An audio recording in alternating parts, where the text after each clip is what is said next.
I keep wanting to call this campaign a success, and something keeps stopping me. Is it actually a win? 274 backers out of millions? They just ask their friends, "Do you like my app?" They just like you, that's it. It's roast time. Welcome to Startup Talks. Today we are roasting a Kickstarter campaign called Paperclip. The idea: you and a friend pick a goal, and every day you send each other photo proof that you actually did the thing. That's it. That's the app. One partner, no feed, no strangers. Now, the founders, Kyle and Camilla. And if you watched Survivor, you already know them because their alliance carried Kyle to winning the whole season. Same alliance, now selling an app. They asked the internet for $30,000, and the internet said yes in about a day and a half. Here is the part I can't get out of my head. The average backer paid about $128 for an app that is free to download. That number is the campaign's biggest win, and I will argue its biggest warning. Let's see how that works. The promise. Well, let's see what promise the guys actually put on their page. Fun fact, the entire product description is one sentence. 1. Paperclip helps friends build shared goals and hold each other accountable with photos and videos. The rest of the page is not about the product. iOS and Android, free to download, beta only in the US and Canada, full launch, quote, by the end of fall. And to be fair, nothing here is hard to build. 2 people with a real engineer can ship a photo pairing app in a year. So what is the page actually selling? The team. And I am not exaggerating. Here is their argument, word for word. They displayed true partnership in the Fijian jungle on barely any food or sleep. Imagine what they can do with snacks and air conditioning. That is the case for shipping software. They survived a jungle. And the thing is, it worked. TechCrunch wrote about them 2 months before the campaign even opened, and the banner on the page says, fully funded in less than 36 HRs. So the promise here is not the app. The promise is the partnership. Keep that in mind. We will need it later. The numbers. Now the money, because this is where this campaign gets genuinely interesting. They set a goal of $30,000 and beat it in a day and a half. By now they are 17% over, with days still on the clock. A clean win, right? Well, divide the money by the backers, and the page hands you the strangest number I have seen in a while. The average backer paid about $128. Let me say that again, slowly. The app will be free. Downloading it will cost nothing, and 274 people paid, on average, a year of Netflix for it. The tier ladder explains how. The cheap tiers barely moved. Almost nobody came for the $1 thank you or the $5 good karma tier. The action starts at $69, the founding member tier. Almost half of all backers took that one. Then $129, the secret alliance, which is the same thing for 2 people. Added up, and roughly 7 backers out of 10 are in at $69 or more. Above that, it stops being about the app entirely. $200 buys a month on the app with Kyle or Camilla. $299, a video call. There is a $5,000 dinner in New York. 0 takers on the dinner, by the way. Some restraint exists. But here is the detail that will matter in a year. That $69 tier sells lifetime Paperclip Pro access with no subscription ever. And Pro is supposed to cost somewhere between $3 and $8 a month. So roughly 250 people, the most devoted fans this app will ever have, the exact people who would have paid, just got the paid product for free. Forever. They sold their best customers out of the revenue line on day 1. The reality check. Okay, reality check. Question 1, and it is the question this whole campaign is built to blur. Is this demand or is this affection? Funded in a day and a half, off a national television audience, with press running 2 months ahead. That proves an audience exists. It does not prove anyone wants the app. And the best evidence is on the screen right now. The actual backer comments. So excited for this. Long distance friendships are about to level up. Congratulations to Kyle and Camilla by first name. These are lovely comments. They are also fan mail.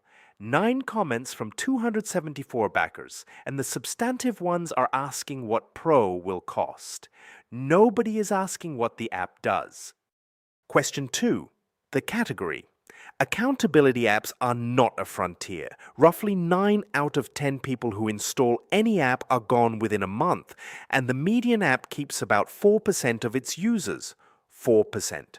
And this exact idea is already live today. Habit Share, Accountable, Keystone, plus a long tail of apps you have never heard of precisely because they died quietly. It is a graveyard, not a gold rush, and retention is the entire game. Their answer to retention? The app is, quote, grounded in research. From psychologists, the page names as a profession, but never as people. And question 3, my favorite, who runs this thing? Both founders keep their day jobs. Kyle is a practicing litigator with a newborn, planning to run a consumer app on the side. Video storage and servers are a monthly bill that grows with every user. And their risks section, the place where you are supposed to confess, names exactly one risk: delay. Software is not a thing you ship. It is a thing you keep paying for in money and in effort. And this page never says who is on call in March. The Crossfire. Enough slides. Alex, my problem is simple. I keep wanting to call this campaign a success, and something keeps stopping me. And this is where it gets funny, because the app itself is not even a new idea. Open the App Store, search for accountability, and you will find hundreds of exactly this app.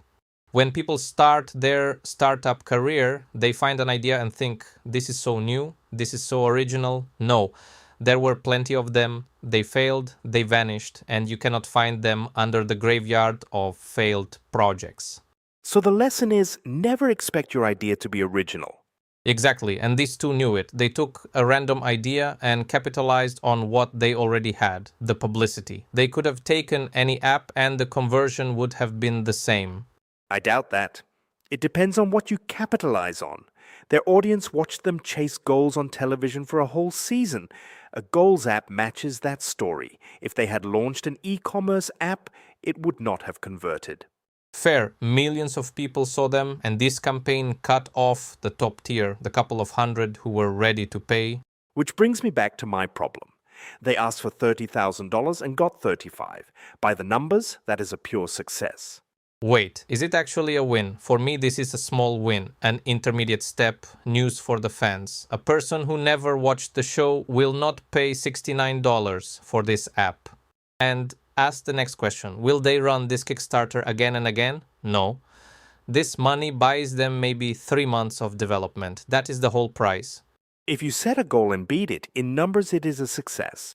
It is a success of people who are willing to invest in your success. That is not the same thing as customers. Okay, I will give you that one. They capitalize on people who know them and want them to win. Whether those people will use the app is a completely different question. And do you think the whole result is biased by how many people watched that show? We do not have the numbers. Nowhere on that page does it say what share of the backers came from the TV audience. Maybe that silence is the answer. If it were a flattering number, it would be on the page in a banner. And look at the scale. The show's audience is millions every weekend. The campaign got 274 backers. 274 out of millions. So describe what they actually did, mechanically. They asked all of their friends, do you like my app? And out of millions of viewers, a couple of hundred answered yes. But listen to what they answered, not I need this app. They answered, I like you. You can run the same play at your own scale. You have 1,000 friends. One of them will give you money for your app. Not because they need the app. They just like you. That's it. Now put them in front of an investor with this story. That is the scene I keep imagining. They walk in and say, we have a hugely successful Kickstarter. Now we want to scale worldwide. And the investor brings them back to reality in 1 minute. Scale what exactly? Which marketing channel? Name it. Because they confuse two audiences. The audience that follows them, their story, their alliance, and an audience that shows up for the product. Those are different crowds and they measure different things. But here is the version I would actually respect. They walk in and say, we have zero. We have media presence and we have an idea. Give us money to test whether the market is real. That is an honest pitch. And that pitch I would fund. The verdict. Here is my verdict. First question, do they even need money? The Kickstarter already covers development and a bit of marketing. So if they come asking, my answer is a small check, a small pre-seed, $500,000, not more.